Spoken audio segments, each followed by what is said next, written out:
Apa itu minyak bumi?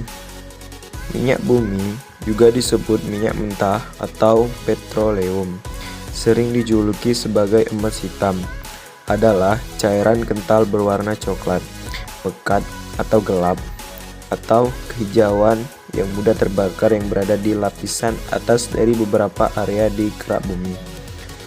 Minyak bumi terdiri dari campuran kompleks dari berbagai hidrokarbon sebagai besar seri alkana, tetapi bervariasi dalam penampilan, komposisi, dan kemurniannya.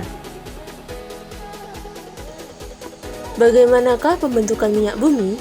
Minyak bumi ada yang berasal dari zat organik dan zat anorganik. Zat organik penyusun minyak bumi adalah biasanya berasal dari pelapukan fosil-fosil, limbah, tumbuh-tumbuhan, dan hewan pada zaman purba kala jutaan tahun silam. Organisme-organisme tersebut kemudian dibusukkan oleh mikroorganisme, lalu terkubur dan terpendam dalam lapisan kulit bumi. Itulah mengapa minyak bumi hanya berada dalam lapisan jauh di bawah tanah. Teori yang pertama kali menyatakan bahwa minyak bumi berasal dari tumbuh-tumbuhan ialah teori yang dikemukakan oleh ilmuwan Prancis P. G. Macquarie pada tahun 1758. Yang menjadi penguatan dari teori ini yaitu didasarkan pada sumber batu bara yang juga berasal dari tumbuh-tumbuhan. Nah, adapun teori yang menyatakan bahwa minyak bumi berasal dari hewan adalah pertama kali dikemukakan oleh J. P. Leslie pada tahun 1865. Kemudian dilanjutkan oleh ilmuwan lainnya yang bernama B. Heckwith. Dalam percobaannya, beliau melakukan destilasi minyak bumi dari moluska atau hewan lunak, yang termasuk dari hewan lunak ini contohnya bekicot, cumi-cumi, kerang hijau, dan sejenisnya.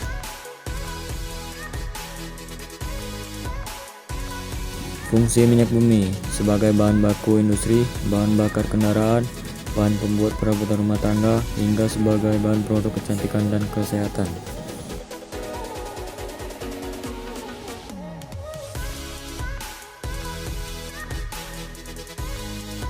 Destilasi bertingkat, pemisahan berdasarkan perbedaan titik didih.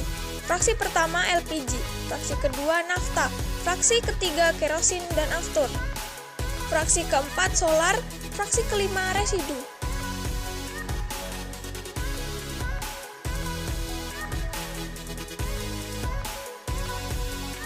Fraksi-fraksi minyak bumi dan manfaatnya bagi kehidupan sehari-hari. Pertama, gas. Gas yang biasa kita kenal dengan sebutan LPG adalah singkatan dari liquefied petroleum gas dengan jumlah atom C1 sampai C4 yang akan melebur pada suhu kurang dari 300 Celcius. Di bawah suhu ini, minyak mentah tersebut akan menguap dan yang keluar sebagai uapan tersebut adalah gas. Kegunaan dari gas ini dalam kehidupan kita adalah sebagai gas LPG dan produk petrokimia. Yang kedua, solar. Solar adalah salah satu produk dari minyak bumi yang dapat digunakan sebagai bahan mesin diesel.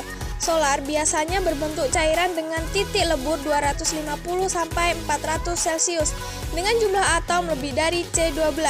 Kebutuhan solar di zaman sekarang sangatlah penting untuk keberlangsungan hidup manusia sebagai penunjang dalam pemanfaatan mesin-mesin di perusahaan-perusahaan, baik di kota besar maupun di pedesaan. Yang ketiga, kerosin atau minyak tanah. Kerosin atau minyak tanah adalah salah satu cairan hasil dari fraksi minyak bumi. Sebagian besar adalah cairan hidrokarbon yang tidak berwarna dan mudah terbakar. Minyak tanah memiliki jumlah atom C12 sampai C18 dan titik didih di sekitar 175 sampai 325 Celcius yang dapat bermanfaat sebagai bahan bakar kompor dan mesin jet atau aftur.